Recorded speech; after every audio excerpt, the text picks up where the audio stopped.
Before we start, I would want you to hit that red subscribe button so you never miss out on any of our videos. Hey guys, what's up? Welcome back to COD 4 Days. Here's why COD Modern Warfare is the best entry. The campaign.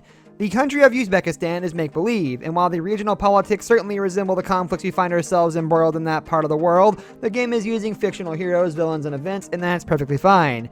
There's all kinds of historical fiction out there with made-up countries and conflicts. Whether we're talking about books, movies, or video games, I'm more interested in other questions such as, was the story entertaining? Was it well written and well acted? Was it believable and coherent within the parameters set by fiction?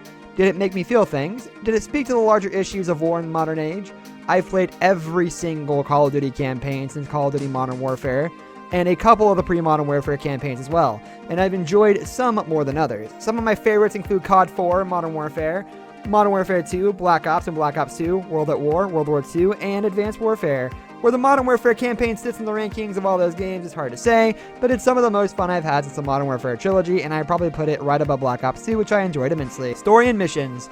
For the purposes of this review, I will avoid spoilers as much as possible beyond the basic premise stuff.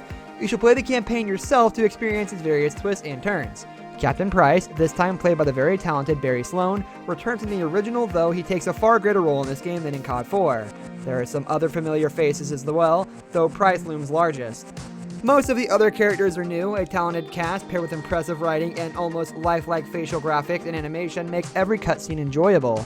The game's two primary playable characters are Alex, an American CIA operative, and Kyle Garrick, a British soldier in the SAS. You'll play as freedom fighter Farah Karim, but only in very short instances.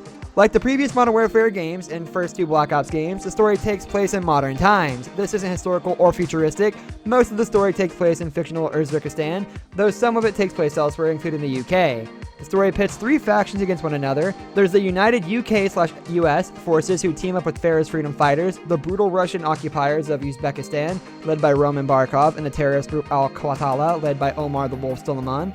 Various twists and turns throughout the campaign tinker with this three-pronged dynamic, and you begin to realize that it's not at all as cut and dry as it seemed at first, but I won't spoil any of that. Multiplayer. Call of Duty Modern Warfare's multiplayer comes with two halves, competitive multiplayer and cooperative special ops.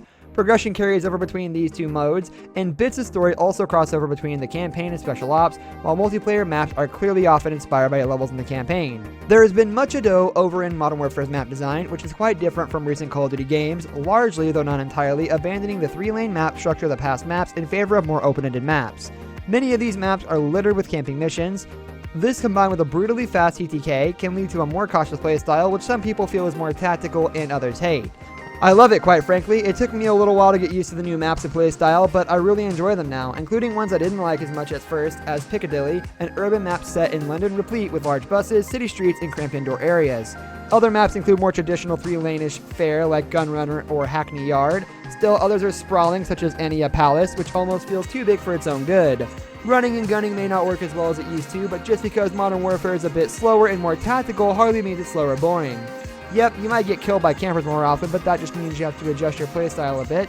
Be more cautious. Learn where people like to camp. I know, change is hard, but in this case, I think it's also very good. Graphics and sound. Call of Duty Modern Warfare might just be the most photorealistic video game I've ever played. The faces are just about as close to real as I've ever seen in a video game. It's gorgeous, especially on PC with ray tracing enabled.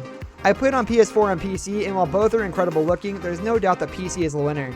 The game is at times simply jaw-dropping, especially in the campaign, which is lush with various environments, massive explosions, and the ridiculously lifelike faces. The sound design is as on point as ever, minus the overly loud footsteps at launch and the over-aggressive chatter in multiplayer.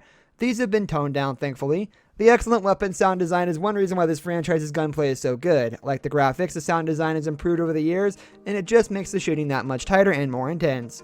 Meanwhile, the original score by Sarah Schachner is an excellent and intense musical companion to the intense campaign. It's not my favorite Call of Duty OST in modern memory. I'm quite partial to World War II's OST by Wilbur Roget II and its sweeping horns. But this one is quite good, especially in its Middle Eastern places like Farah.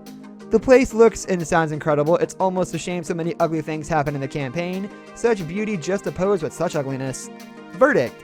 So far, I'm having a terrific time with Modern Warfare.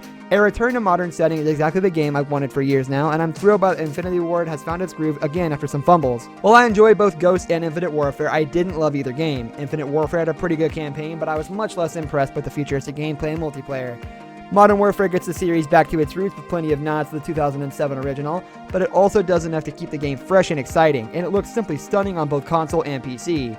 A strong campaign, tons of multiplayer options, including big team ground war and 2v2 gunfight, and a break from zombies co-op with the return of special ops, what's not to love? It is important to note that the battle pass system has not yet been implemented. This year, all post-launch maps will be free, and Activision has stated that loot boxes or supply drops are no more. Instead, there will be a seasonal battle pass a la Fortnite with cosmetic rewards that you earn through play. This is all excellent news, but since they haven't included it in the game yet, I can't say for sure whether it's a good system or not. I'll update this review accordingly once that happens. Hopefully Activision doesn't pull any funny business, introducing loot boxes or paid maps down the road, but I wouldn't put it past them. This brings us to the end of our video. I hope you enjoyed it. Hit like if you did, and don't forget to subscribe to our channel so you don't miss out on any of our videos in the future.